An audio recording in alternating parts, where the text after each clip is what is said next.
Bonjour, aujourd'hui on fait les réactions de déplacement simple. Ça fait que je voulais vous montrer le principe de base. On commence. Ça c'est mon premier réactif. C'est un élément, une seule chose.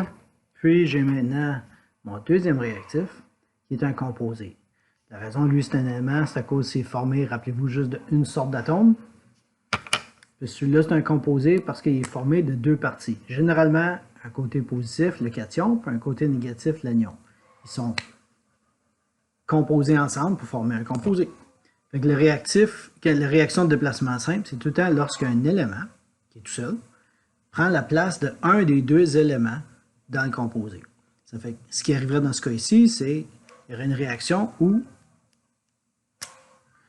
l'élément A prendrait la place de l'élément X, on va dire, dans le composé.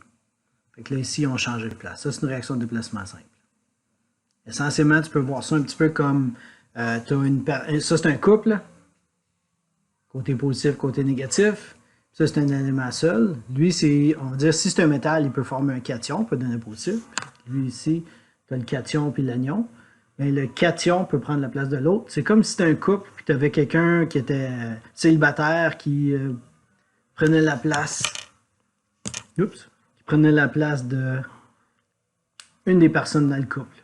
À ce moment-là, ben, tu te formes un nouveau couple, puis il y a quelqu'un qui s'est fait domper. C'est plate, mais c'est ça. Là, ça, c'est un des types de réactions de déplacement simple. Il y a l'autre partie de la réaction de déplacement simple. Je vais vous montrer.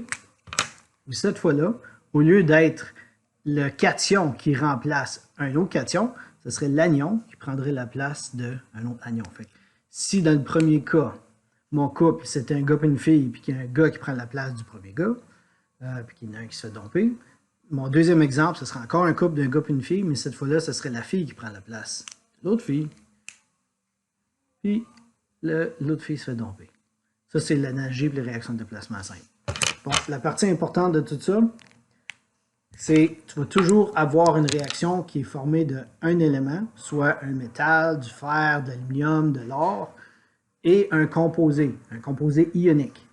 Cation, anion. Souvent, chlorure de sodium, je sais pas, nitrure de potassium, ou ça pourrait être même des composés ternaires comme carbonate de magnésium. Là, ces réactions-là, généralement, ça se produit de cette façon-là. L'élément seul va être dans son état naturel. Si c'est un métal, généralement, c'est un solide. Le composé va pratiquement, rappelez-vous les composés ioniques, vont pratiquement toujours être sous forme de solution aqueuse. Ça pourrait arriver si les composés ioniques, généralement, leur état naturel, c'est solide, mais ils peuvent être en solution aussi. Ça pourrait arriver que je les mange deux solides, un solide, on va dire, je sais pas moi, de la poudre d'aluminium, puis la poudre je sais pas, de chlorure de lithium, puis pour voir s'il y aurait une réaction à ce moment-là. Sauf que les réactions sont beaucoup plus efficaces lorsque le composé n'est pas d'un gros chunk solide.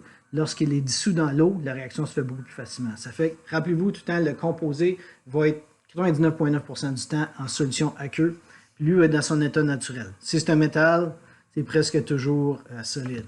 Si cependant c'est un non-métal qui va prendre la place de l'anion, mais le non-métal, la plupart des non-métaux, rappelez-vous que c'est gazeux, sauf trois exceptions, P, S, C.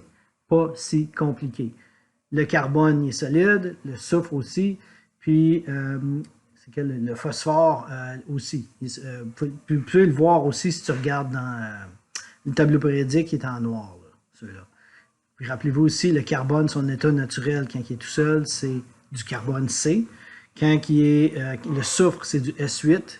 Puis le phosphore P, c'est du P4. On l'avait vu avant de partir, mais vous l'avez sûrement déjà oublié.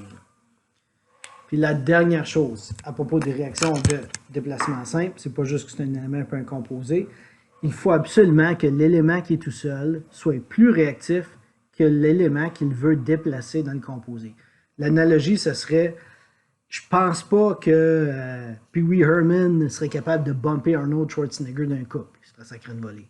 Ça fait qu'il faut absolument que la personne tout seule soit plus forte que la personne qui est dans le couple s'il veut être capable de le bumper.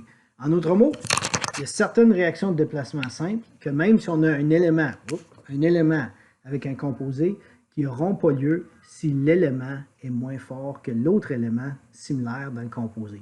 Si le métal est moins fort que le cation, il va pas avoir de réaction. Dans ces cas de même, on écrit AR au bout de la ligne. On fait juste écrire AR. Puis comment tu peux savoir lesquels? Vous avez un annexe. L'annexe t'indique essentiellement lesquels sont les plus réactifs. De façon générale, la manière la plus simple de le voir, c'est plus l'élément est haut sur la liste de l'annexe, plus il est réactif. Donc, un élément qui est en haut va toujours être capable de bumper un élément qui est en bas. Fait que l'annexe, c'est l'annexe que vous avez dans vos notes. Si vous n'avez pas vos notes avec vous autres, c'est dans la portion annexe des notes de classe. Puis tu peux aller voir ça. Je vous recommande fortement de vous l'imprimer si jamais tu ne l'as pas. Puis si tu ne peux pas l'imprimer, ben, tu peux l'avoir disponible sur un écran. C'est à peu près ça. Vous pouvez vérifier les notes avec ça, puis je pense que ce ne sera pas un problème. Juste rappeler à tout le monde que quand tu fais des réactions chimiques, ta première étape, c'est de déterminer qui prend la place de qui. Un métal va prendre la place d'un métal, un non-métal va prendre la place d'un non-métal. Puis quand tu formes un composé ionique, un nouveau composé ionique, élément composé, si je forme un nouveau composé ionique, comme ça, excusez, de même, ben, le nouveau composé, pour connaître c'est quoi les indices, si c'est du Cl2, P4, toutes des affaires comme ça, assurez-vous de croiser les charges quand c'est un composé unique. C'est comme ça que tu trouves c'est quoi. Une fois que tu as croisé les charges, tu indiques ton nouvel élément qui est tout seul, le nouveau composé qui est formé, puis ensuite tu l'équilibres. N'oublie pas d'indiquer les états. Les éléments, tu vas dans le tableau périodique. Les composés, c'est aqueux. Je vais indiquer aqueux parce que c'est toujours en solution aqueuse qu'on va faire ça. Puis si jamais l'élément qui était seul était moins fort que l'élément dans le composé, ben tu fais juste écrire AR pour aucune réaction. Ça, il faut que tu te serves de l'annexe pour ça. À titre de temps, on se revoit demain. S'il y a des questions, appelez-moi en direct ou bien vous pouvez simplement m'envoyer un courriel. Bonne journée!